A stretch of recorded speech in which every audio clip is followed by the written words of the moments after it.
আমার জামা কাপড় আমাকে খুলে সব ল্যাংটো করে দিয়েছে। আমরা হারাবার কিচ্ছু নেই। কেন আজকের দিনে দাঁড়িয়ে একটা বেঙ্গলি সাপোর্টিং অ্যাক্টরের নুন আনতে পান্তা ফুরোয়? কেন তাদের এখন সরাসরি ইন্টারভিউতে এসে বলতে হচ্ছে যে আমরা এই ইন্ডাস্ট্রি থেকে বিদায় নিয়ে নিচ্ছি? আমি প্রেম আমার করে ফেলেছি, হাসি কথা করে ফেলেছি, আলিফা করে ফেলেছি, তারপরেও মেগা সিরিয়ালে পাঠ চাইতে খোঁজে গেছে। ভাবলাম যে এটা আমার জনান নয়, আমাকে দেবে না। এই ইন্ডাস্ট্রি পুরো আমাদেরকে জামা কাপড় খুলে ন্যাংটো করে দিয়েছে। আমার জামা কাপড় আমাকে খুলে সব ল্যাংটো করে দিয়েছে। আমরা হারাবার কিচ্ছু।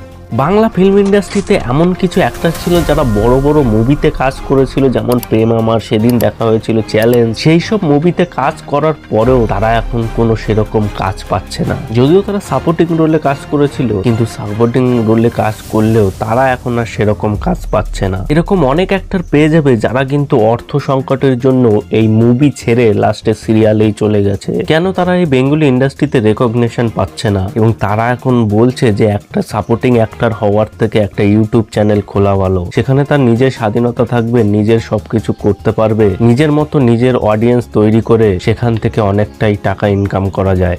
একটু যাদের সেন্স আছে, যারা কোনো কিছুর মধ্যে নেই, শুধু শিল্পী সত্তা নিয়ে বাঁচে, তারা নিজেরা ইউটিউবে কাজ করবে, তাদের নিজেদের মতো করে কাজ করবে, ওয়ার্ল্ড ওয়াইজ দর্শক বানিয়ে নেবে। আজকের এই ভিডিওতে আলোচনা করব আসলে কি সমস্যা হয়েছে এই সাপোর্টিং অ্যাক্টরদের, কেন তারা এই ইন্ডাস্ট্রিতে কাজ পাচ্ছে না, ভবিষ্যতে কি তারা কাজ পাবে নাকি তারা এরকমই থেকে যাবে, সবকিছুই বিস্তারিতভাবে আলোচনা করা হবে আজকের এই ভিডিওতে। তাই ভিডিওটা শেষ অবধি দেখতে থাকো। 2020-21 সাল থেকে আজ 24, প্রায় 3-4 বছর ধরে আমার জীবিকা প্রায় বন্ধ করে দেওয়া হয়েছে, কারণ আমি যেহেতু খুব সোচ্চার এগুলো মানে শুধু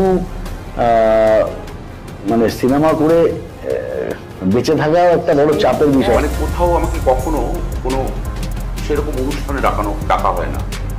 কোনো আর্টিস্ট ফোরামের কোনো অনুষ্ঠান খুব একটা সেরকম হতো না। করছি আমাদের তো প্রতি বছর ফিল্ম ফেস্টিভ্যাল, সেখানে না আমাকে কখনো ডাকা হয়। মানে এটা এতগুলো রদবদল হয়ে গেছে, কখনোই কারো না কখনো কোনো অবস্থায় আমাকে না ফিল্ম ফেস্টিভ্যালে ডাকা হয়েছে। সব পরিবার অ্যাওয়ার্ড এই সেই হেনা তেনা প্রত্যেকটা ছোট বড় সমস্ত আর্টিস্টদের ডাকা হয়। ফিল্ম কি সিরিয়াল আমাকে কখনো আমন্ত্রণ জানানো হয় না। আমি এই অভিনয় প্রফেশন থেকে নিজেকে স্বেচ্ছায় রিটায়ারমেন্ট বা স্বেচ্ছায় ঘোষণা করলাম।